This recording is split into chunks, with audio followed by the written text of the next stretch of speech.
السلام علیکم فرینڈز، کیسے ہیں آپ سب؟ امید کرتی ہوں آپ سب لوگ خیریت سے ہوں گے۔ آج جو میں اپنی ویڈیو میں آپ لوگوں کو بتاؤں گی وہ ہے حضرت ابراہیم علیہ السلام اور آپ کا صبر قرآن پاک کی روشنی میں۔ اگر ہمارے چینل پر نئے ہیں تو چینل کو سبسکرائب کرنا مت بھولیے گا، اور ویڈیو پسند آئی تو لائک کرے گا، اور اس طرح کی مزید ویڈیوز دیکھنے کے لیے ہمارے چینل پر ضرور وزٹ کرے گا۔ تو زیادہ ٹائم لگائے بغیر ویڈیو سٹارٹ کرتے ہیں۔ حضرت ابراہیم علیہ السلام کی زندگی بھی آزمائشوں اور امتحانات سے بھری ہوئی ہے۔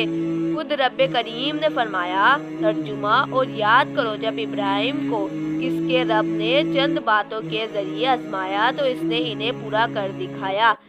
آپ بہت دفعہ سخت ترین آزمائشوں سے دوچار ہوئے، مگر رضائے الہی رہے اور صبر اور بلند ہمتی کی برکت سے ہر مرتبہ کامیاب و کامران رہے۔ آپ نے اپنے چچا اور پوری قوم کو تنے تنہا للکار کر بتوں کی پرستش سے منع کیا، پھر جرات و ہمت کے ساتھ قوم کے بتوں کو بھی توڑ دیا، جس کے نتیجے میں قوم نے آپ علیہ السلام کو زندہ جلا دینے کا فیصلہ کیا۔ چنانچہ قرآن مجید میں ہے، ترجمہ، بولے ان کو جلا دو اور اپنے خداؤں کی مدد کرو اگر تم کچھ کرنے والے ہو۔ لیکن حضرت ابراہیم علیہ السلام نے کمال صبر و استقامت و توکل و رضا بالقضاء سے آگ میں ڈالا جانا قبول کر لیا، اور خداوند قدوس سے صبر و توکل پر اپنی خصوصی معیت و نصرت عطا فرمائی، اور آگ کو حکم دیا، ترجمہ، اے آگ ابراہیم پر ٹھنڈی اور سلامتی والی ہو جا۔ آگ سے محفوظ واپسی کے بعد صبر و برداشت کا سلسلہ مزید جاری رہا کہ پھر آپ علیہ السلام نے اپنی اہلیہ اور بھتیجے حضرت لوط علیہ السلام کے ساتھ عراق سے حران بن حلب اور پھر جبل بیت المقدس ہجرت فرمائی۔ آپ نے اس ہجرت کو خدا کی طرف ہجرت قرار دیا۔ چنانچہ ارشاد ہوا، ترجمہ، اور ابراہیم نے فرمایا، میں اپنے رب کی سرزمین شام کی طرف ہجرت کرنے والا ہوں۔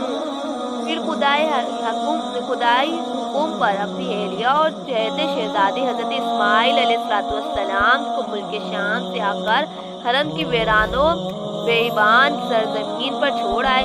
یہاں میلوں دور تک آبادی کا نشان، پانی کا قطرہ اور اناج کا دانہ نہیں تھا۔ چنانچہ قرآن مجید میں آپ علیہ السلام کا کلام یوں مذکور ہے، ترجمہ، اے ہمارے رب، میں نے اپنی کچھ اولاد کو تیرے عزت والے گھر کے پاس ایک ایسی وادی میں ٹھہرایا ہے جس میں کھیتی نہیں ہوتی۔ زندگی بھر کی ساتھی اور بڑھاپے کی لاڈلی اولاد کو حکم خدا پر بیابان میں چھوڑ آنا صبر کی کیسی عظیم مثال ہے، اس کا اندازہ شاید ہی کوئی لگا سکتا ہے۔ اس کے بعد خدا کے حکم پر اپنے عزیز نوجوان بیٹے کی گردن پر چھری چلا دی، اور بیٹے نے بھی آگے سے صبر و استقامت کا پیکر بن کر دکھا دیا۔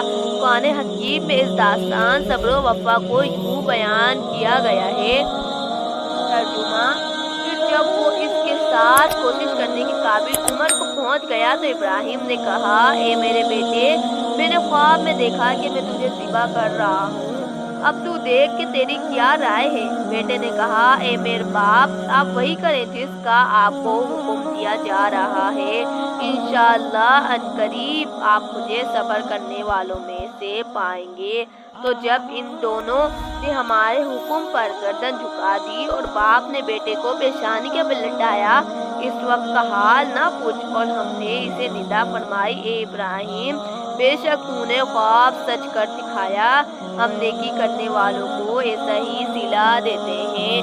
سبحان اللہ، کیا صبر ہے! اللہ تعالیٰ سے دعا ہے کہ ہمیں بھی اس طرح کا صبر کرنے کی توفیق عطا فرمائے اور سنت انبیاء پر چلنے کی توفیق عطا فرمائے۔ اگر ویڈیو پسند آئی تو لائک کرے گا، چینل کو سبسکرائب کریے گا، اور ویڈیو کو زیادہ سے زیادہ شیئر کریے گا تاکہ اور لوگوں کو بھی صبر کی تلقین کرنا نصیب ہو، اور ہمارے چینل پہ ضرور وزٹ کریے گا۔ خدا حافظ، دعاؤں میں یاد رکھیے گا۔